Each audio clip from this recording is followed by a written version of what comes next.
আজ একটু fallback system নিয়ে আলোচনা করা যাক। ফলব্যাক সিস্টেম হচ্ছে এমন একটা সিস্টেম যে সিস্টেমে আমরা আমাদের ওয়েবসাইটকে সেই কমান্ড দিই যে বাই এনি চান্স যদি প্ল্যান এ কাজ না করে তাহলে প্ল্যান বি কে কাজ করাতে হবে।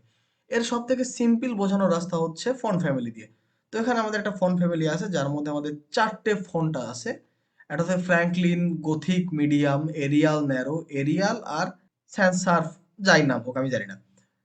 এখন এর জন্য আমাদের ফন্টটা ঠিক এমন আসছে, যদি আমরা এই জিনিসটাকে একটা মুছে দিই এবং মুছে দেওয়ার পর যদি আমরা সেভ করি তাহলে আমাদের ফন্ট আসলে এরকম ছিল। যাই হোক আমরা সব ফিরিয়ে নিয়ে আসি।